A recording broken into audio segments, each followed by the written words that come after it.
Muy buenas noches, les doy la bienvenida aquí en Dos con Todo este miércoles 12 de febrero. ¿Cómo estás?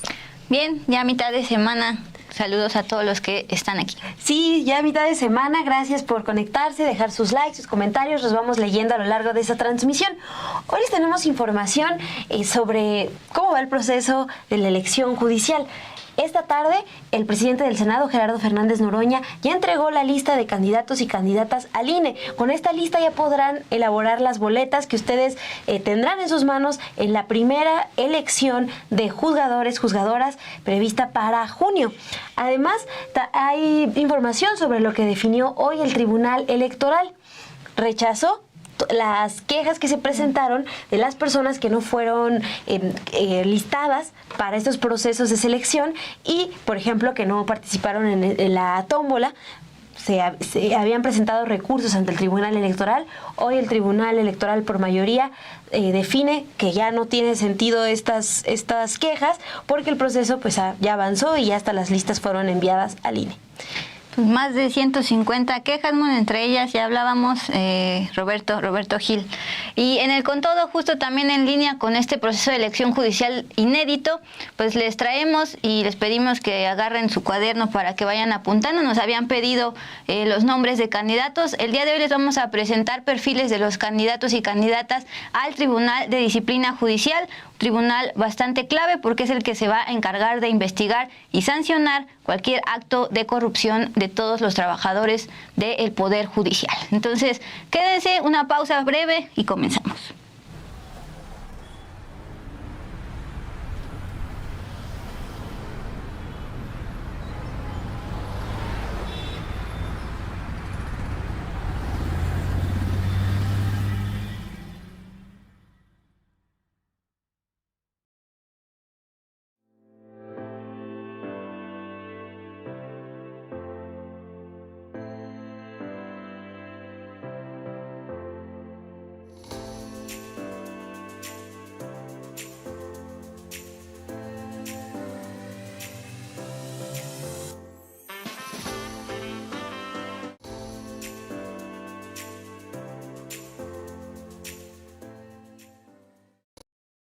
Muy buenas noches, gracias por estar conectados, conectadas, por dejarnos sus likes, sus comentarios. Los vamos respondiendo durante la transmisión.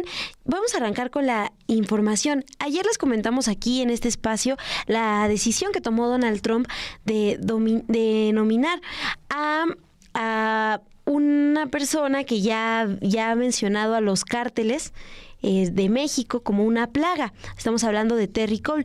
Lo nominó para convertirse en el nuevo director de la DEA. Bueno, hoy la presidenta Claudia Sheinbaum dio su opinión sobre estos comentarios, sobre este perfil que representa Terry Cole. Al ser cuestionada sobre esta nominación, la presidenta Claudia Sheinbaum retiró que México no va a permitir el injerencismo ni la subordinación. Vamos a escuchar qué fue lo que opinó el día de hoy. Nosotros nunca vamos a permitir el injerencismo. Ok, gracias. Ni violaciones a la soberanía. Lo que hay es coordinación y colaboración con las agencias del gobierno de Estados Unidos, con el Departamento de Estado y con todos las secretarías del gobierno de Estados Unidos y la propia Casa Blanca y el propio presidente Trump. Pero no va a ser como antes de que llegara el presidente López Obrador, eso no. Coordinación, colaboración,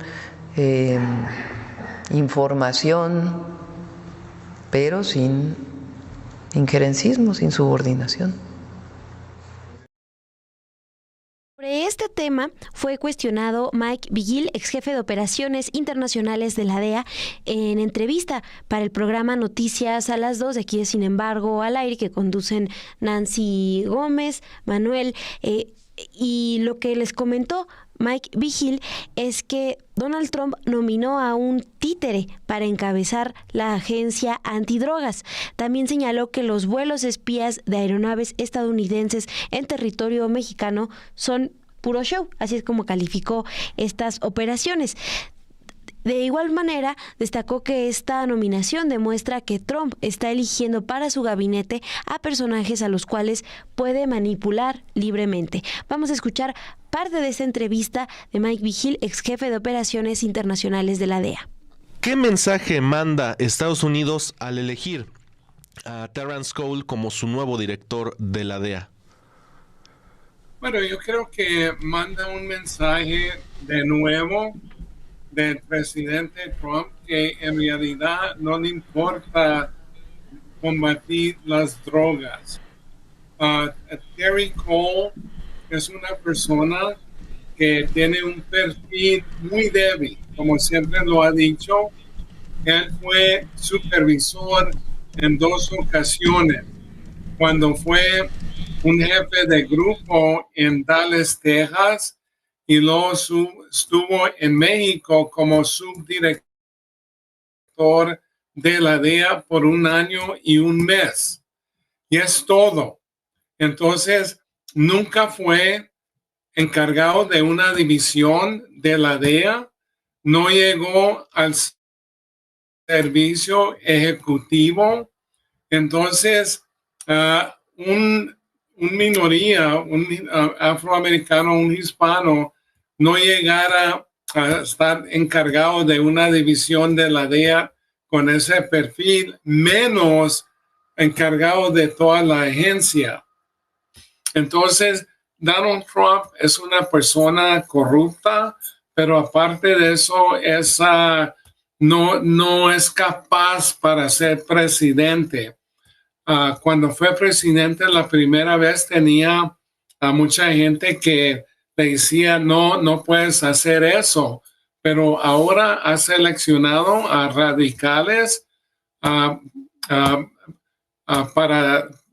que trabajen con él, y la cosa que ellos también son ineptos. Yo siempre he dicho que él puede conseguir un mejor gabinete en una mueblería barata.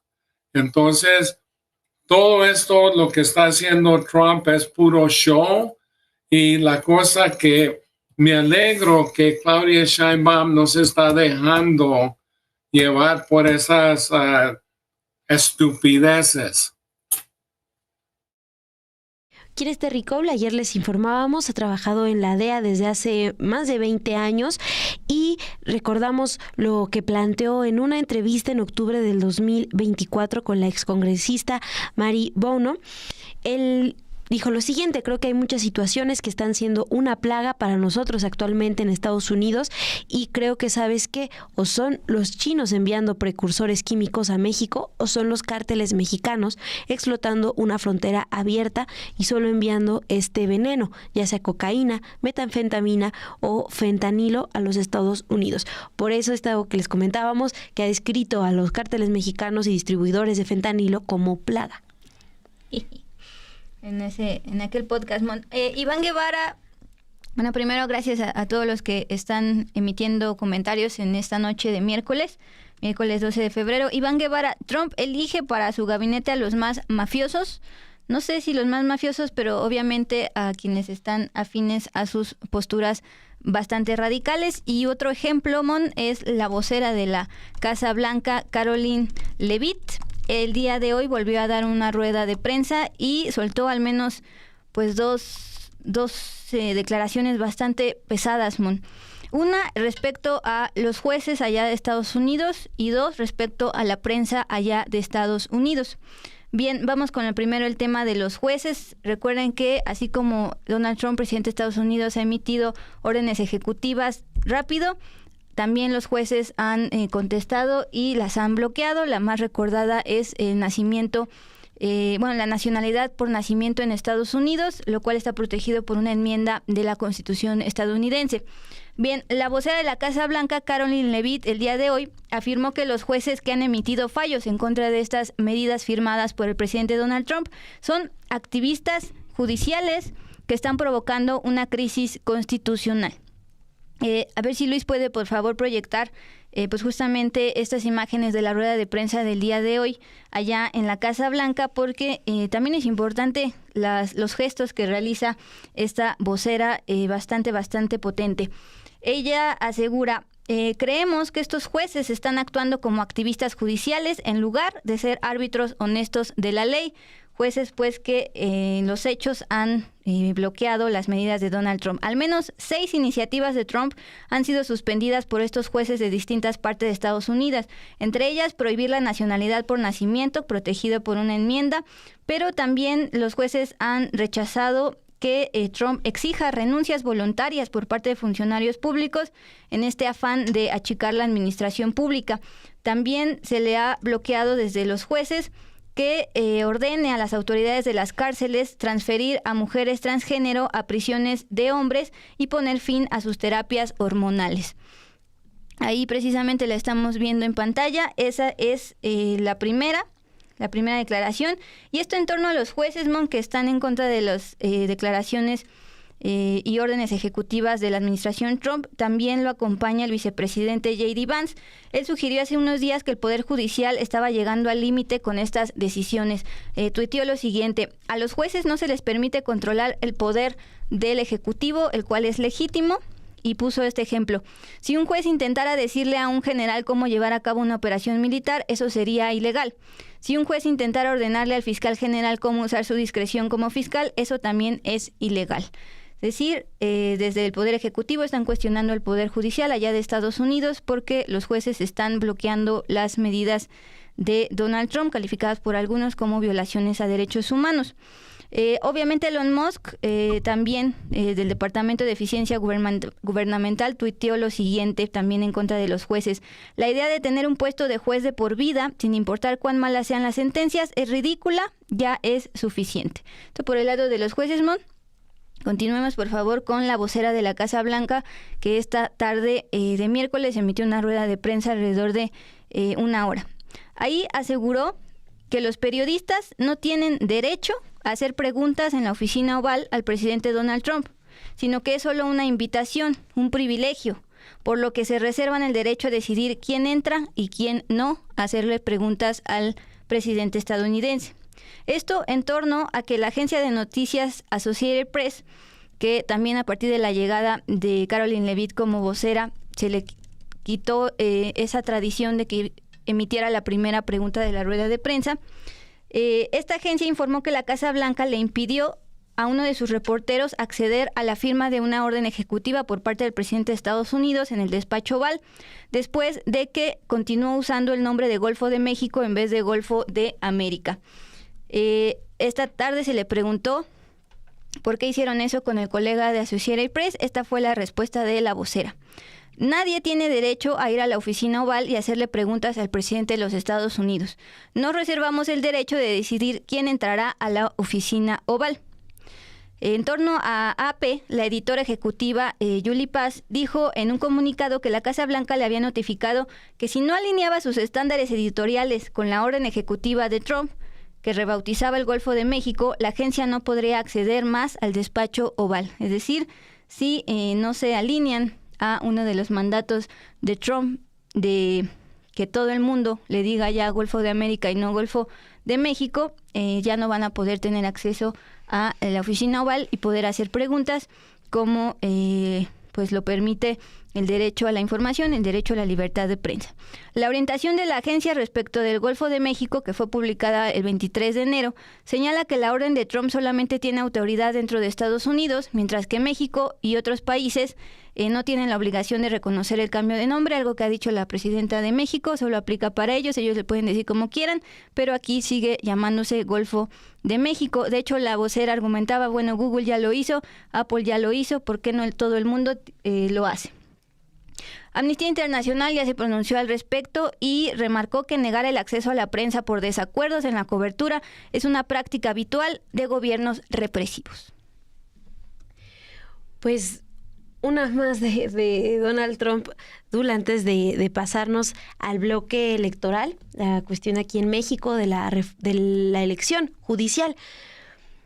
Porque hoy la Sala Superior del Tribunal Electoral del Poder Judicial, por mayoría de votos, declaró la improcedencia de varios juicios relacionados con el proceso electoral extraordinario del 2024 al 2025 del Poder Judicial de la Federación. Los magistrados, las magistradas que votaron en contra de estos juicios de la ciudadanía argumentaron que no proceden porque a la fecha en que se dictan estos fallos, los comités de evaluación responsables han quedado disueltos por la cesación de sus funciones, lo que impide la reparación de las violaciones reclamadas. Es decir, concluyeron que ya no pueden impugnar porque ya fueron publicados primero los listados de las personas que son consideradas idóneas para avanzar en este proceso, porque ya pasó el proceso de insaculación, las listas ya fueron enviadas y además los comités de evaluación ya concluyeron sus funciones, ya se disolvieron y ya no tienen nada más que hacer. Esto lo definió hoy la Sala Superior del Tribunal Electoral del Poder Judicial, les decía, por mayoría de votos. Los magistrados Yanín Otálora y Reyes Rodríguez Mondragón insistieron en que se analizaran a fondo los casos, que sí pudieran ser reparables, pero Felipe de la Mata Pizaña y el magistrado Felipe Fuentes Barrera apoyaron el voto también de la presidenta del tribunal, Mónica Soto, y respondieron pues esta cuestión, que los comités de selección ya no existen, por lo que ya no pueden corregirse las listas.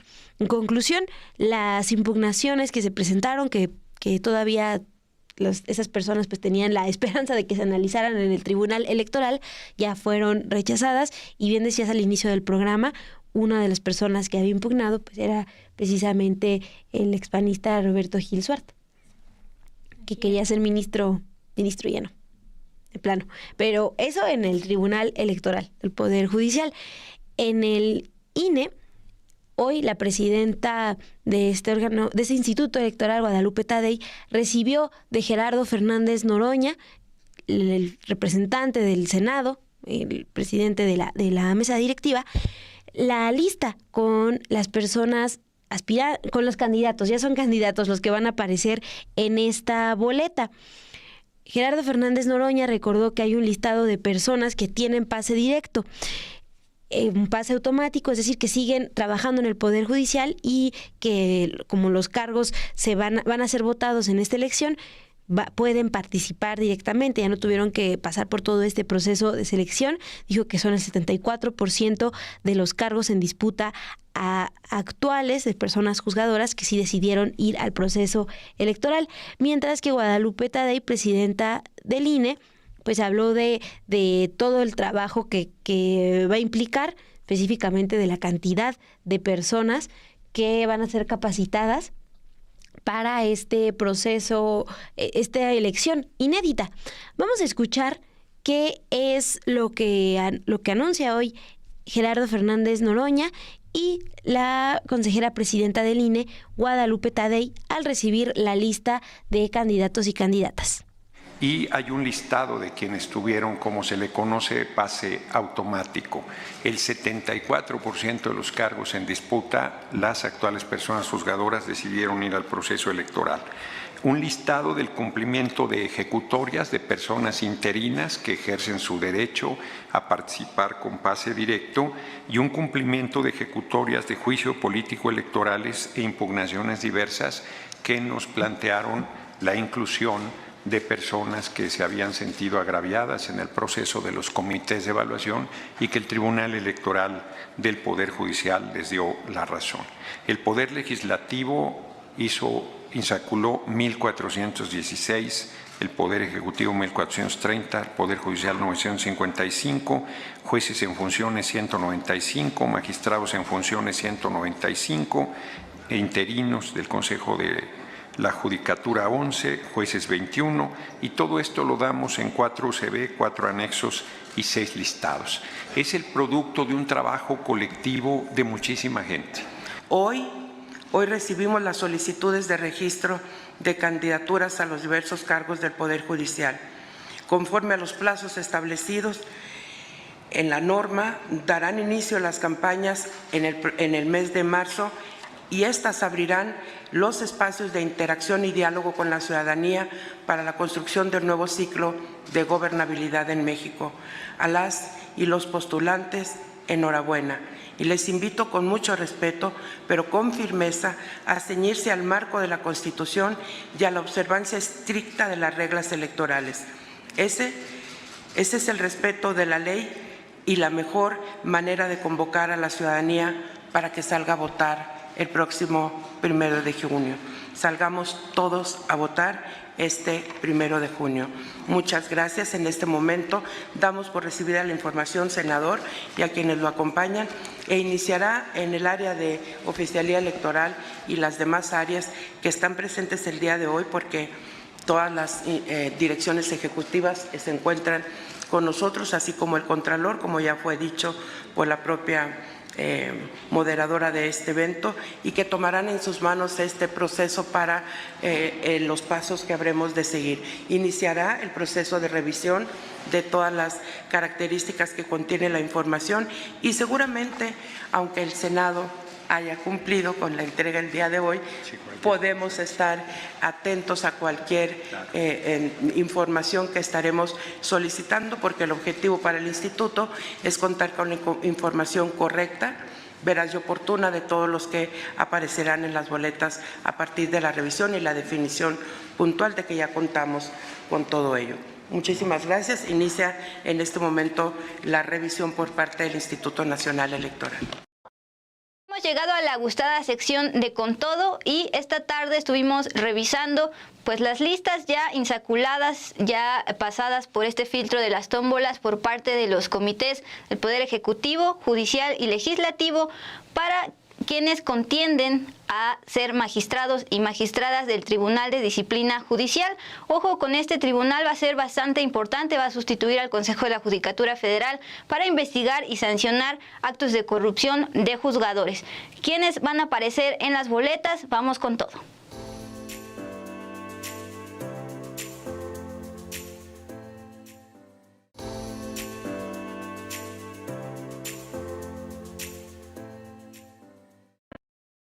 Vamos primero a explicar qué es lo que decía la entonces reforma judicial, hoy ya norma constitucional, en torno al nacimiento de este Tribunal de Disciplina Judicial.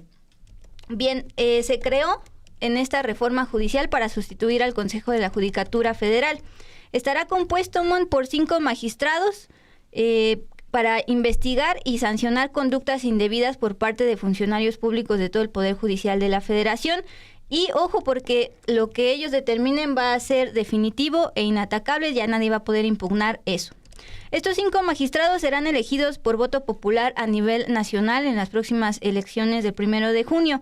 Serán elegidos para un periodo de 6 años y no podrán tener un salario mayor al de la Presidencia de la República. Quien va a presidir este Tribunal de Disciplina será elegido de entre sus miembros cada 2 años y no podrá reelegirse para el periodo inmediato posterior. Esto en línea con también la reforma en contra de la reelección. La reforma plantea permitir a cualquier persona o autoridad denunciar ante este tribunal hechos que pudieran ser contrarios a la ley cometidos por cualquier persona servidora pública del Poder Judicial, es decir, no solo autoridades, también ciudadanos, si ven que un juez, que un magistrado está resolviendo en contra de la Constitución o se está retardando en dar una sentencia, puede dar aviso al tribunal, a este Tribunal de Disciplina Judicial. En pantalla, si por favor Luis nos puede proyectar parte de lo que viene en esta reforma judicial, porque ahí es donde empieza a decir qué tipo de sanciones y sobre todo qué tipo de actos se van a sancionar. El Tribunal de Disciplina Judicial tiene la facultad para conocer, investigar, substanciar y en su caso sancionar a las personas servidoras públicas del Poder Judicial que incurran en actos u omisiones contrarias a la ley, al interés público o a la adecuada administración de justicia, incluyendo aquellas vinculadas con hechos de corrupción, tráfico de influencias, nepotismo, complicidad o encubrimiento de presuntos delincuentes, o bien cuando sus determinaciones no se ajusten a los principios de imparcialidad e independencia. Por ejemplo, dar resoluciones contrarias a la Constitución o tardarse más de 6 meses en emitir una sentencia o resolución a favor de los acusados. Estas sanciones que emita el tribunal podrán incluir la amonestación, suspensión, una multa, incluso destitución o inhabilitación de por vida, con excepción de los ministros y ministras de la Suprema Corte. Ellos están, su remoción sujeta a otras leyes. El tribunal podrá requerir información, llamar a comparecer y apercibir a estas personas servidoras públicas para el desarrollo de sus investigaciones.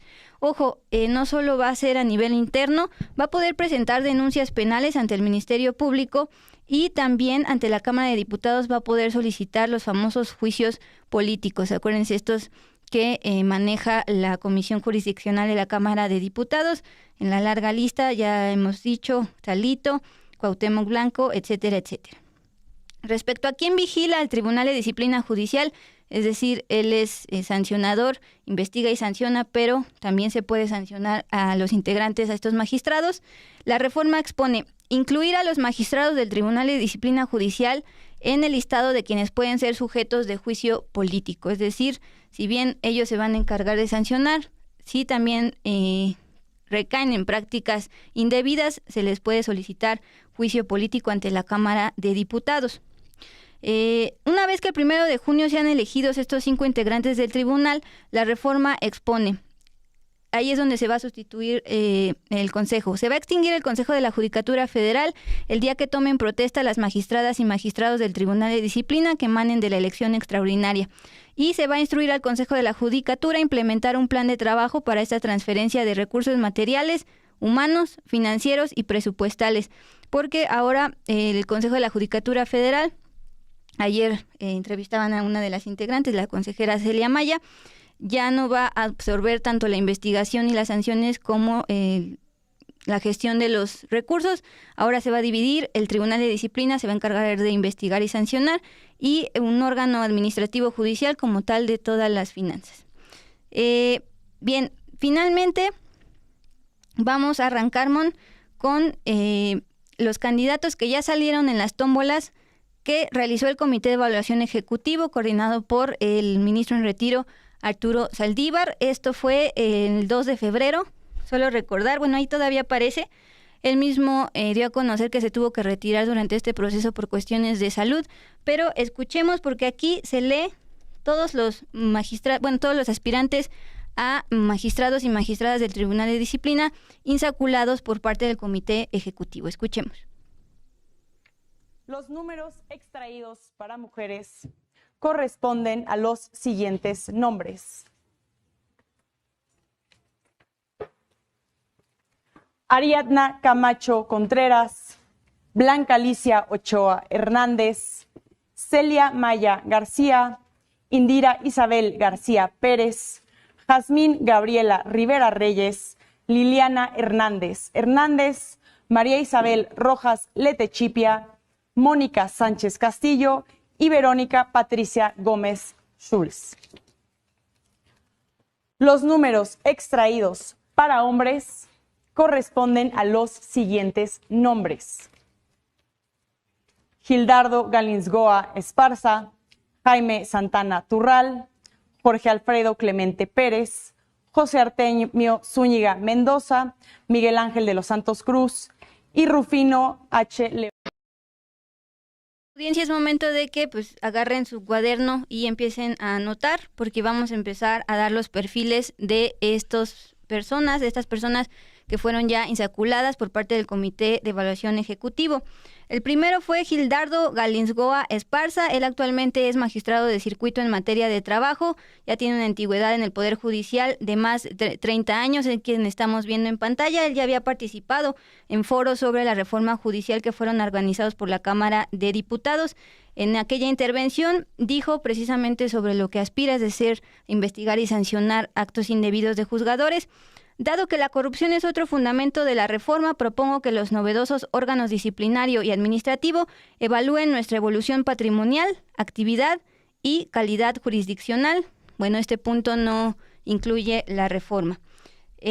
Nos pasamos a Jaime Santana Turral. Ojo con este personaje, lo estamos viendo en pantalla. Él también, por cierto, resultó en la tómbola del Comité de Evaluación del Poder Judicial, Bueno, él es magistrado de circuito en materia penal con residencia en Toluca, Edomex. Él está mencionado en la denuncia anónima J-108-2024 interpuesta en abril de ese año 2024 ante el Consejo de la Judicatura, que es presidido por la presidenta Norma Piña, por supuestamente ser parte de estas presiones a más de 70 jueces y magistrados en temas que le interesaban al gobierno federal. Por ejemplo, se le acusa de presionar a la magistrada Cristina Porras en el caso de Odebrecht y agronitrogenados contra Emilio Lozoya. Él es Jaime Santana Turral.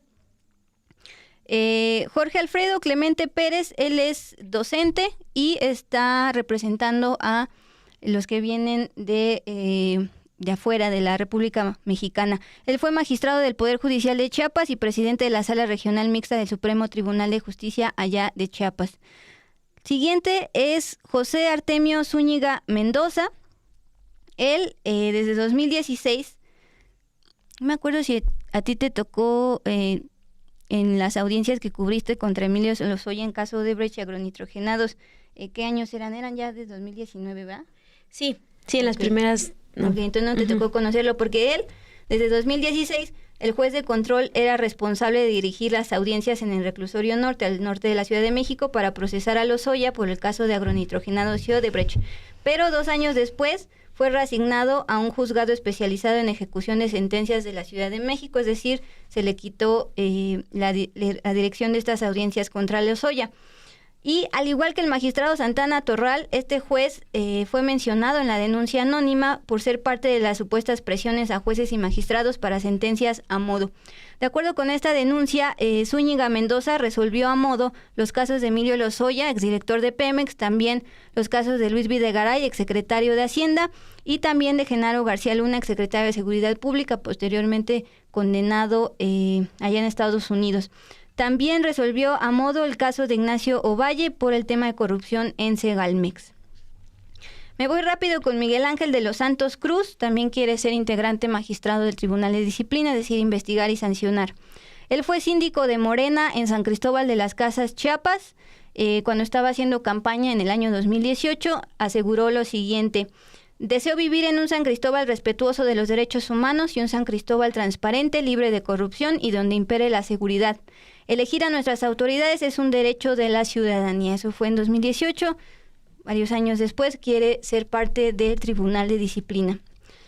Actualmente es profesor de la Facultad de Derecho de la Universidad Autónoma de Chiapas. Nos pasamos a Hidalgo, Rufino León Tovar, que fue el que de hecho compartió en su Twitter este video que veíamos al inicio, donde ya se lee todo, todos los nombres insaculados. Bueno, para anunciar que él había salido en la tómbola, tuiteó: magistrado, presidente de la primera sala del Tribunal Federal de Conciliación y Arbitraje, también toda una carrera judicial de 30 años. Eso con respecto a los candidatos hombres. Nos pasamos a las candidatas mujeres para magistradas del Tribunal de Disciplina. Ariadna Camacho Contreras, su procuradora de Legislación y Consulta en la Secretaría de Administración y Finanzas de la Ciudad de México. 2. Blanca Alicia Ochoa Hernández, ella es una de las juezas de distrito en materia administrativa. Acuérdense de esto, que en medio de las protestas de trabajadores del Poder Judicial contra la reforma judicial, acudieron 3 jueces a la Cámara de Diputados, particularmente con Ricardo Monreal y con Sergio Gutiérrez Luna, para ellos manifestar su apoyo a la reforma judicial. Bueno, ella fue una de las que acudió. Blanca Alicia Ochoa Hernández, actualmente jueza de distrito. La siguiente la conocen bastante bien, Celia Maya García. Ella es actualmente consejera de la Judicatura Federal de septiembre de 2023 y acuérdense, fue una de las que votó en contra del paro de trabajadores del Poder Judicial. Abiertamente es simpatizante de la 4T. Ayer estuvo en entrevista con los periodistas y habló sobre este tema de la transición. Ahí, pues justamente dijo que Norma Piña, ministra presidenta, no va a poder bloquear los trabajos de este comité de transición del Poder Judicial debido a que no tiene los votos necesarios. Nos seguimos con Indira Isabel García Pérez, titular del órgano superior de auditoría y fiscalización gubernamental del Poder Judicial allá en Colima. Yasmín Gabriela Rivera Reyes, titular del órgano interno de control de la Secretaría de Seguridad en la Ciudad de México. Como pueden ir viendo, algunos ya tienen carrera judicial de bastantes años, son actualmente magistrados o jueces, y otras que cumplieron los requisitos que venían en la reforma judicial, pues tienen cargos particulares dentro de los gobiernos locales o federales. Liliana Hernández, ella es un caso también que solo está en la iniciativa privada. También resultó insaculada por el Comité de Evaluación del Poder Judicial, es decir, va a aparecer 2 veces en la boleta. Y ella es abogada con experiencia en despachos jurídicos privados. Luego, María Isabel Rojas Letechipia, secretaria del Tercer Tribunal Colegiado en materia de trabajo del Cuarto Circuito, con residencia en Monterrey, Nuevo León. Mónica Sánchez Castillo, ella quiere aspirar a ser magistrada del tribunal, no se le encontró información pública sobre su currículum. Verónica Patricia Gómez Schulz, ella actualmente es jueza primero de distrito del Centro Auxiliar de la Primera Región. Ahí la vemos, pero cuando estaba entrevistada por el Comité de Evaluación del Poder Legislativo. Ella salió insaculada, pero por parte del Comité de Evaluación del Poder Ejecutivo. Ella es jueza primero de distrito del Centro Auxiliar de la Primera Región en materia administrativa. Durante esta entrevista que veíamos en pantalla, declaró lo siguiente: esta reforma judicial sí era necesaria, pero no todo de un plumazo. Necesitábamos ir un poco más despacio, empezar por ciertos circuitos o ciertos cargos para poder ir avanzando poco a poco en la mejora del Poder Judicial. También agregó sobre el tema de precisamente lo que aspira, investigar y sancionar actos de corrupción de juzgadores. Hay que hablar no solo de la conducta ética del juzgador, también hay que hablar de una parte de lo que no se ve. Se habla mucho de la corrupción dentro del Poder Judicial, pero para que haya corrupción del otro lado también debe haber algo. Tenemos una corresponsabilidad. No solo el Poder Judicial es corrupto, necesitamos tener un código de ética que regule al Poder Judicial, que se reforme, pero que también se vea al otro lado de la moneda. Por eso se requiere un tribunal de disciplina judicial que resuelva de fondo cuáles son los problemas a los que están sujetos en el Poder Judicial. Eso por el lado del Comité de Evaluación del Poder Ejecutivo. Mon, si te parece, pasarnos al del legislativo antes de el de judicial. Sí, nada más deja que les comparta. Aquí justo estaba recopilando algunos de sus testimonios. Bueno, en el Comité de Evaluación del Poder Judicial, del Poder Legislativo, avanzaron 3 magistradas y, se van a elegir para este Tribunal de Disciplina Judicial, hay que recordar, 3 magistradas y 2 magistrados. Los perfiles que comparte este Comité de Evaluación del Poder Legislativo incluye a 6 hombres. Les voy a decir los perfiles de cada uno de ellos. El primero es, acá lo tengo, perdón. Mientras agradecemos a Enrique. Gracias, los estoy anotando en una libreta especial para informar a mi familia, amigos y compañeros de trabajo, no en una máquina de escribir invisible. Sí lo está tomando en cuenta y lo estamos haciendo este ejercicio porque ustedes en el chat nos pidieron hacerlo. Lo hacemos hasta ahora porque hasta ahora ya se enviaron los listados a el INE, es decir, ya están palomeados por los comités y también por el Poder Ejecutivo, y particularmente la presidenta Claudia Sheinbaum palomeó estos. También el Senado los palomeó y bueno, la Corte no los palomeó, pero el Tribunal Electoral había dicho que si no los palomeaban no importaba, se pasaban directo. Y ya pasó, ya tal cual ya están hoy, pues ya pasaron al INE estos nombres. Listo.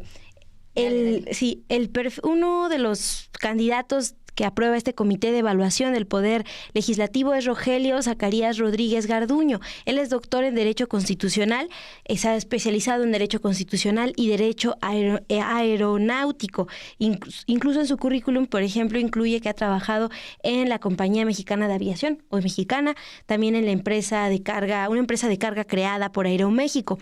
Fue auditor legal en la Suprema Corte de Justicia de la Nación, titular de la Unidad de Políticas y Evaluación de Seguridad en el Consejo de la Judicatura Federal. Es académico de la UNAM desde hace 22 años en la Facultad de Derecho y también lo estamos viendo en pantalla. Eso es uno de los videos que hace, por ejemplo, para la Facultad de Derecho de la UNAM. Y también ha participado como analista jurídico en medios como TV Azteca y Televisa y condujo hace unos años un programa de análisis jurídico-político que se llama En el Tintero, se transmitió en el canal del Congreso y ahí entrevistaba a varios legisladores. Por eso hay más declaraciones de Rogelio Zacarías Rodríguez Garduño. Por ejemplo, el 29 de octubre, en un programa de ADN Opinión de TV Azteca, dijo que estaba en contra de la elección de ministras, de ministros, de magistrados, así como de los integrantes del Tribunal de Disciplina Judicial.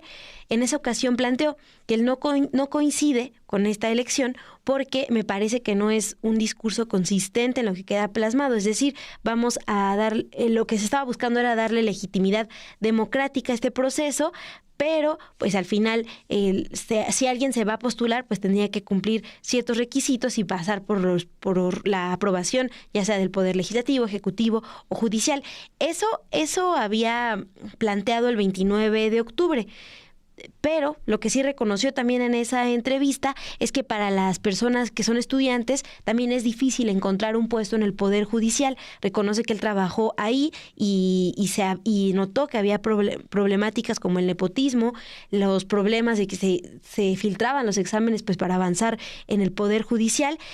Y algo interesante también es que en esa conversación él descarta que la carrera judicial o la meritocracia es lo que realmente lleve actualmente a las personas a ser juez o jueza, por esta cuestión de lo que les comentábamos, los amiguismos, el nepotismo.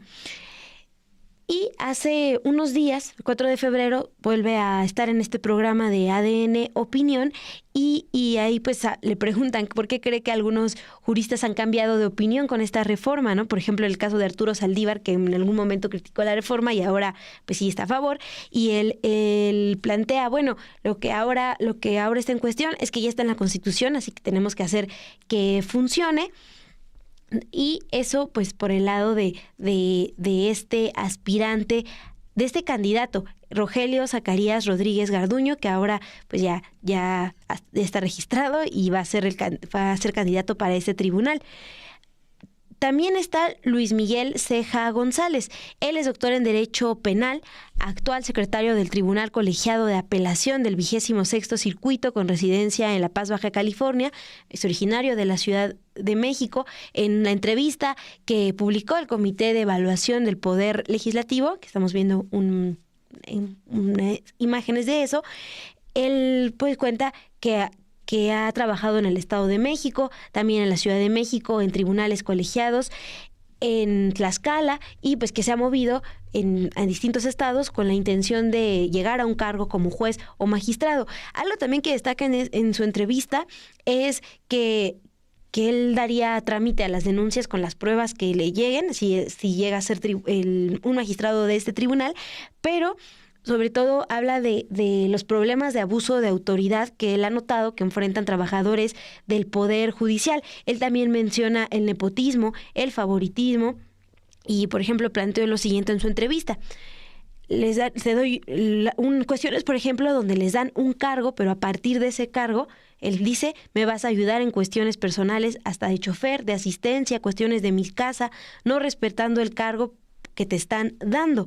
Esa es parte de las cuestiones que comparte en la entrevista con el Comité de Evaluación del Poder Legislativo, Luis Miguel Ceja González, otro de los candidatos que aparecerá en la boleta. Está también Emanuel Montiel Flores, es maestro en Derecho Procesal, originario de Tlaxcala. Actualmente todavía aparece en el directorio del Tribunal Electoral como auxiliar de información, documentación e investigación del Tribunal Electoral de esa entidad de Tlaxcala. Durante su entrevista, él dijo que el tribunal debe ser independiente y no debe haber intromisión de ningún partido. Él ha sido presidente del Consejo Consultivo del Instituto de Transparencia de Tlaxcala.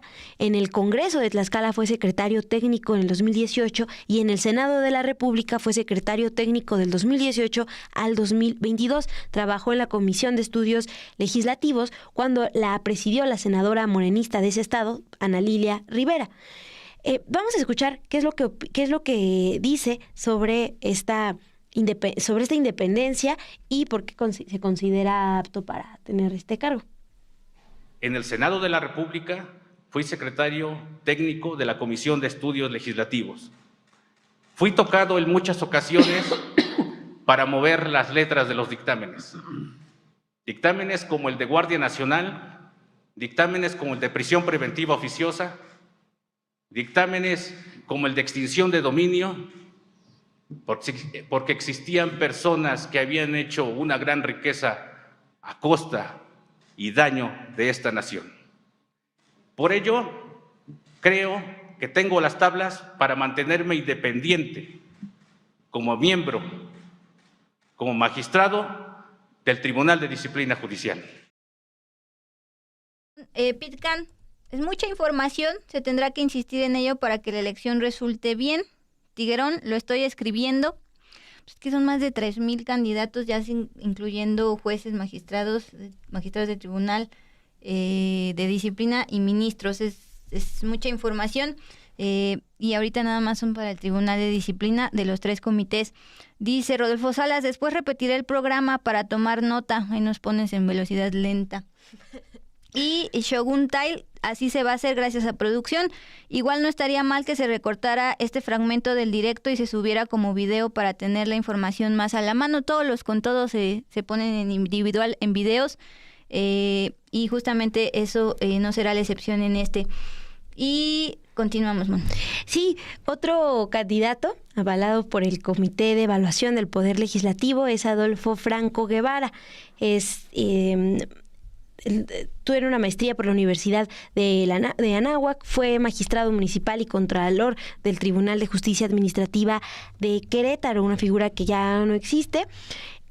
Y algo también que destaca es que en un comunicado del Tribunal Electoral del Poder Judicial de febrero del 2011 es identificado como representante suplente del PAN, del Partido Acción Nacional, ante el Instituto Electoral de Querétaro. Esto en el 2011.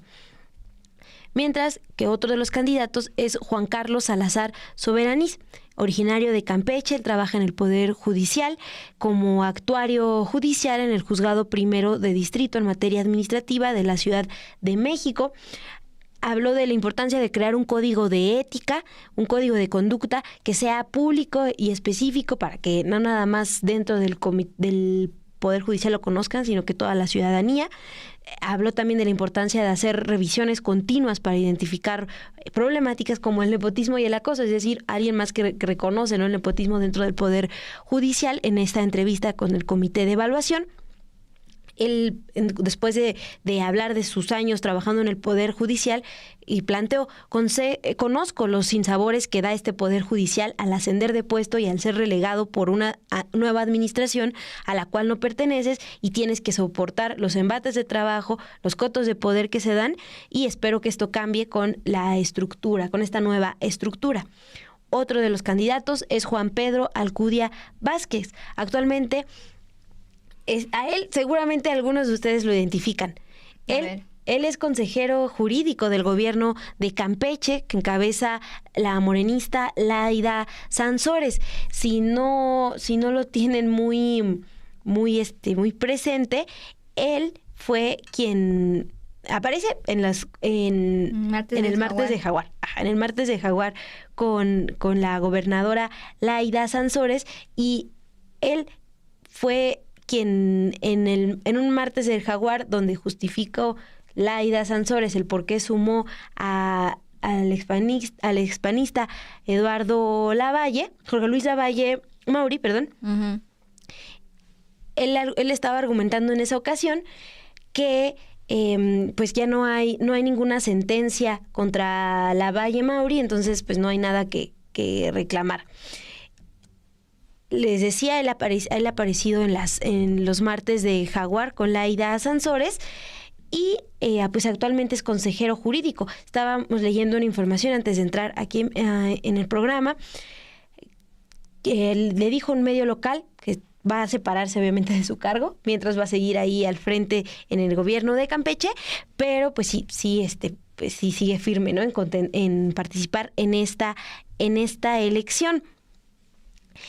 Cuando le preguntaron cómo podría garantizar él desde el Tribunal Electoral que será del Tribunal de Disciplina Judicial, que habrá imparcialidad, pues solo planteó que la ciudadanía ya puede tener casi certeza de eso, por la manera en la que han sido seleccionados los candidatos, pues el proceso transparente, que hemos visto sus entrevistas, y mira, estamos viendo en pantalla justo su intervención en estos martes de Jaguar. Sí, seguramente lo ubican. Aquella noche, sí. Sí, bueno, él también está compitiendo para ser candidato del Tribunal de Disciplina Judicial.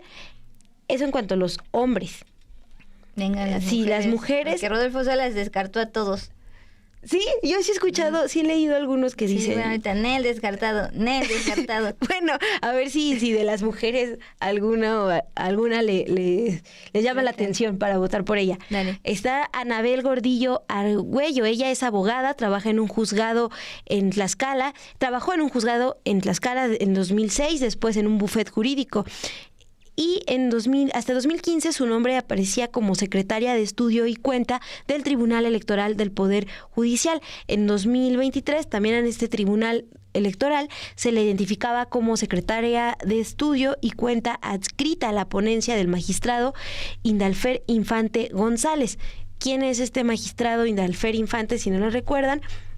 Es uno de los magistrados a quien Margarita Zavala le agradeció en Twitter en octubre del 2020 y lo describió como un magistrado valiente porque fue uno de los 3 que votó a favor de la creación de su partido, de México Libre, en esa ocasión, en el 2020. Bueno, Anabel Gordillo Argüello trabajó en esta ponencia, estaba escrita la ponencia de este magistrado Indalfer Infante González. Luego está Rosa María Salinas Silva, ella también es abogada, en su currículum, que es público, muestra que era todavía hasta septiembre del 2023 coordinadora normativa en el IMSS, donde trabaja desde el 2015. Del 2013 al 2015, durante el sexenio de Enrique Peña Nieto, trabajó en la extinta Procuraduría General de la República, en la Dirección General de Asuntos Jurídicos de la Subprocuraduría Jurídica. Otro perfil es el de Abigail Díaz de León Bernard. Ella ha sido profesora en la Facultad de Derecho de la UNAM y en el sexenio pasado trabajó en la Dirección General de Puertos en la Secretaría de Marina. Mientras que Marta Beatriz Pinedo Corrales, otra de las candidatas, se ha desempeñado como titular del Centro de Documentación de la Suprema Corte, presidenta de la Comisión de Organización, Seguimiento y Evaluación de la Red de Bibliotecas del Poder Judicial. Está también el perfil de María Elisa Vera Madrigal. Desde el 2021, hasta el 2023, ella todavía era directora general jurídica de la Fiscalía Especializada en Materia de Combate a la Corrupción. Es decir, tiene experiencia en el servicio público. Otra aspirante es Jasuba Villabedoya. Actualmente es directora de Estudios de Constitucionalidad en la Cámara de Diputados. También está Fanny Lorena Jiménez Aguirre, magistrada del Tribunal de Justicia Administrativa en Jalisco y también jueza en esa entidad. Yolanda Otero García, ella es maestra en Derecho, tiene experiencia ejerciendo el derecho desde hace más de 20 años, así lo comentó en la entrevista que ya es pública. También ha trabajado en el sector privado y en la entrevista que da este comité de evaluación dijo que lo que buscan es un tribunal que pueda extirpar esto que de alguna manera se conoce como corrupción, pero que es como la creencia de que podemos estar por encima de la ley sin ningún castigo. Es lo que plantea Yolanda Otero García. Otro perfil es el de Belén Reyes Oropesa. Belén Reyes Oropesa actualmente es jueza de distrito en el Tribunal Laboral Federal de Asuntos Individuales en el Estado de México, con sede en Naucalpan. Como ven, pues hay perfiles que ya tienen trayectoria en el Poder Judicial y otros perfiles que vienen más del servicio público y de la academia. Te están preguntando, Mon, Hugo González, ¿dónde podemos ver las entrevistas?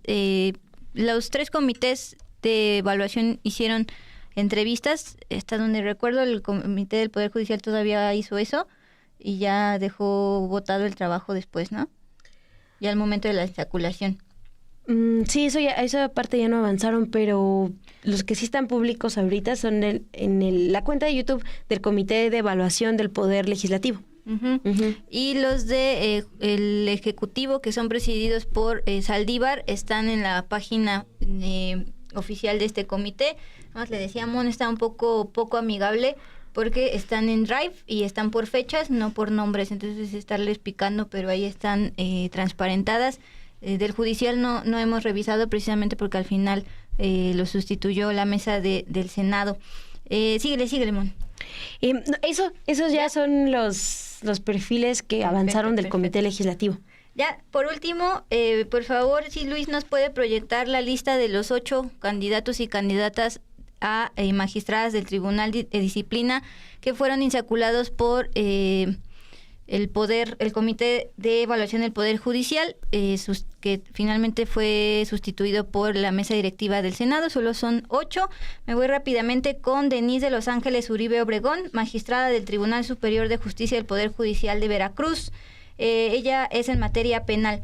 Ella publicó apenas un libro que se llama La corrupción del Poder Judicial Federal. Ahí documenta pues casos de abuso, de parcialidad, de nepotismo. Y esta es su declaración. El Poder Judicial de la Federación tiene exámenes de oposición y capacitación, lo cual es muy bueno y los exámenes son un gran filtro. Pero pasaba que en la última etapa, quien decidía al final quiénes se quedaban era nuevamente a través del Consejo de la Judicatura. Aquí es donde se pierde esa parte y al final seleccionan un grupo de personas y no es por el examen de oposición. Recuerden que el examen de oposición era uno de los principales argumentos de quienes estaban oponiendo a la elección judicial. Liliana Hernández, les decía, también ya fue insaculada en el Comité de Evaluación del Poder Ejecutivo. Va a aparecer 2 veces en la boleta y ella viene de despachos particulares. J. Guadalupe Jiménez López, él es asesor jurídico federal en la delegación de Nuevo León, participó en una publicación de la CONAMED respecto a la COVID-19. Jaime Santana Torral, también insaculado en el Comité de Evaluación del Poder Ejecutivo, el que les dijimos que forma parte, o al menos es mencionado en esta denuncia, de haber presionado a jueces y magistrados en temas del gobierno federal, por ejemplo, en temas de Odebrecht, relacionados con Emilio Lozoya. Jorge Antonio Cruz Ramos, magistrado, fue consejero de la Judicatura Federal de diciembre del 2016 al 30 de noviembre de 2021. Actualmente, este les va a llamar la atención. Por ahí Omar se quejaba de que no estamos identificando de qué partidos vienen o qué antecedentes tienen. No todos tienen antecedentes más allá de su carrera judicial y tampoco tienen antecedentes de haber estado en partidos. Bueno, este es un ejemplo de los que sí. Jorge Antonio Cruz Ramos, magistrado actualmente, él junto con otros magistrados del Quinto Tribunal Colegiado en Materia Administrativa del Primer Circuito, ampararon al exdirector de Seguridad Federal de la Policía Federal, Luis Cárdenas Palomino, para que le fueran desbloqueadas las cuentas bancarias, es decir, benefició a Cárdenas Palomino. Esto lo informó en su momento Pablo Gómez Álvarez, titular de la Unidad de Inteligencia Financiera, es a quien estamos viendo en pantalla en su calidad de consejero de la Judicatura, cuando lo fue de 2016 a 2021. Luego, también les va a gustar, Jorge Isaac Lagunes Leano, magistrado de circuito, 8º Tribunal Colegiado en Materia Penal. Ha sido señalado por diputados del Congreso de la Ciudad de México de formar parte de un pacto judicial que ha beneficiado al cártel inmobiliario de la alcaldía Benito Juárez, Jorge Isaac Lagunes Leano. Por ejemplo, el diputado de Morena, Paulo Emilio García, dijo en diciembre del año 2024 que las resoluciones de este 8º Tribunal Colegiado en Materia Penal, del que forma parte el magistrado Jorge Isaac Lagunes Leano, que quiere formar parte del Tribunal de Disciplina, resolvió contra el auto de vinculación al exdirector de Obras y Desarrollo Urbano, Nicias Aridgis Vázquez, es decir, le dio una protección judicial. Sin embargo, este mismo 8º Tribunal Colegiado negó el amparo a García Luna para que recuperara sus cuentas bancarias y tampoco pudo recuperar 3 inmuebles. En julio de 2020, cuando este personaje, Jorge Isaac Lagunes, era juez de distrito en Morelos, otorgó una suspensión al exrector de la Universidad Autónoma del Estado de Morelos, llamado Alejandro Vera Jiménez, contra cualquier orden de aprehensión, luego de que el Tribunal Federal de Justicia Administrativa le había señalado de ser responsable del desvío de más de 200 millones de pesos dentro de este escándalo llamado estafa maestra. Entonces, dio protección jurídica a alguien involucrado en el cártel inmobiliario de la Benito Juárez y en el caso de la estafa maestra. Voy con los 2 últimos. Insisto, no todos tienen este tipo de antecedentes. Había un caso de una candidata que ni siquiera está en internet. Juvenal Carvajal Díaz, magistrado del 21º Tribunal Colegiado en Materia Administrativa del Primer Circuito. Ha colaborado en ponencias de diversos ministros, incluyendo la del ministro Eduardo Medina Mora, un ministro que presentó su renuncia antes de culminar su periodo y en medio de señalamientos de irregularidades. Él dice, como magistrado creo firmemente en la importancia de la independencia de las personas juzgadoras para garantizar la imparcialidad y la justicia en nuestros tribunales. Como sociedad debemos apoyar y promover la reforma judicial para asegurarnos de que nuestro sistema de justicia sea justo, eficiente y transparente. Como ven, hay alguna contradicción. Está a favor de la reforma judicial, pero estuvo en trabajos del ministro Eduardo Medina Mora, más afín a el peñismo y demás. Octavio Ávila Martínez, secretario técnico de la Comisión de Vigilancia del Consejo de la Judicatura Federal, es uno de los casos que no tienen carrera judicial, y con eso terminamos. Sí, otro de los perfiles que tiene experiencia en el Consejo de la Judicatura. Nel descartado, Rodolfo Salas. No dice quién, pero Rodolfo Salas está descartando a todos, pero y mira, destaco nada más para ir cerrando aquí este con todo, que Diana, por ejemplo, nos dice, es que hay cuáles juzgadores y casi todos son políticos. Bueno, Diana, no todos, ya escuchábamos un poquito hay perfiles también que van de la academia, pero pues sí es importante tener en mente estos nombres, que se regresen ustedes las veces que sean necesarias a anotar los nombres que les llamaron la atención, pues porque van a aparecer en esta boleta electoral. Sí, igual Manuel Montenegro decía, informar acerca del currículum académico y laboral está bien, pero quisiera saber más acerca de su probidad, su honestidad, su honradez, su vocación de servicio.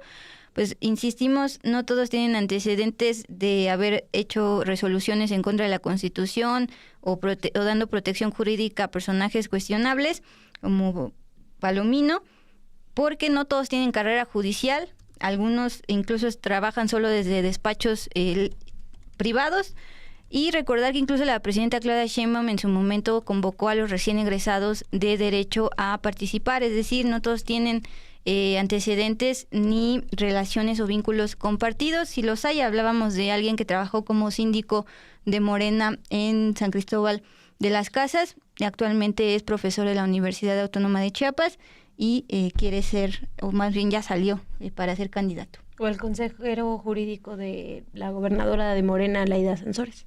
Ese tipo de perfiles vamos a ver en la boleta para el Tribunal de Disciplina Judicial. Vamos a cerrar esa parte de Con Todo. Gracias por continuar con nosotras, por dejarnos sus likes, sus comentarios.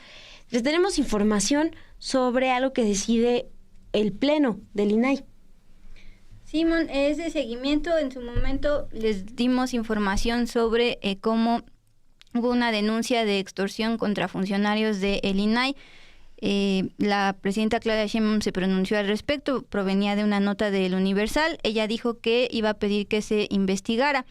Bueno, por el lado del INAI ya los removieron. Hoy en sesión el Pleno del INAI aprobó por unanimidad de todos los comisionados remover de sus cargos a Jonathan Mendoza Iserte, titular de la Secretaría de Datos Personales, y también a Miguel Novoa Gómez, director general de Protección de Derechos y Sanción, por su presunta vinculación con esta denuncia de extorsión que interpuso la Federación Mexicana de Fútbol. Vamos a recordar de qué va. Señaló a ambos funcionarios públicos de haberle solicitado boletos para la inauguración del Mundial 2026, que se celebrará en México, Estados Unidos y Canadá. Dame boletitos y a cambio te reduzco multas de 23 millones de pesos en torno a cuando aplicaron el famoso Fan ID, porque esto estaba en detrimento del derecho de protección de datos personales. Acuérdense que este Fan ID se implementó en el marco de trifulcas que se dieron en los estadios para identificar a los aficionados que alteraran el orden de los inmuebles. Bueno, el INAI dijo, no puedes hacer eso, estás violando el derecho de protección de datos personales. Lo multa por 23 millones de pesos a la Federación Mexicana de Fútbol, y dos funcionarios, Jonathan Mendoza y Miguel Novoa, le dicen, te reducimos esta multita si nos das boletos de inauguración para el Mundial. Bueno, en el marco de ya la transición del INAI a la Secretaría de Anticorrupción se presenta esta denuncia, y hoy el comisionado presidente Adrián Alcalá explicó que esta determinación de remover a los funcionarios es con el único objetivo de facilitar las investigaciones que se están realizando y preservar la confianza en los procedimientos que como Pleno reprobamos. Es decir, ya se habían lavado las manos, dijeron, nosotros como comisionados no tenemos nada que ver. Por ejemplo, la comisionada Julieta del Río también dijo, no importa que el INAI esté a punto de extinguirse, hasta el último día debemos defenderlo. Y recordarles Abdul, que el señalamiento que hace la presidenta Claudia Sheinbaum sobre que sí se investigará ese caso de extorsión a trabajadores del Instituto Nacional de Transparencia, lo hizo el 30 de enero del 2025. Ahí le preguntaron tal cual, y, o sea, es decir, hace unos días. Y ahí justo lo que recuerda es que no saben hasta dónde llega la corrupción en este instituto. Recuerda que a la Federación Mexicana de Fútbol pues estaban pidiendo bajar las multas a cambio de boletos para el Mundial, y ella enfatizó en esa ocasión, quiere decir que estos casos pues son recientes y está pendiente ahí investigar esa parte, que es lo que está pasando en el instituto, no nada más a nivel de los consejeros, ¿no? Y de las consejeras. Por tampoco se dan a conocer esos funcionarios, dice Pitcan. Bueno, exfuncionarios han sido removidos mientras se investiga. Y ya por último, Mon, un tema de Guanajuato. Sí. Hoy en Celaya, bueno, el escolta de Juan Miguel Ramírez Sánchez, presidente municipal de Celaya, fue asesinado. Álvaro Fernando Coria, identificado como el jefe de seguridad del edil de Celaya, salía de su casa en la colonia La Ciudadela cuando ocurrió este ataque con un arma de fuego. Los detalles de este incidente todavía no están claros, pero se reportó que la Guardia Nacional llegó a este lugar poco tiempo después.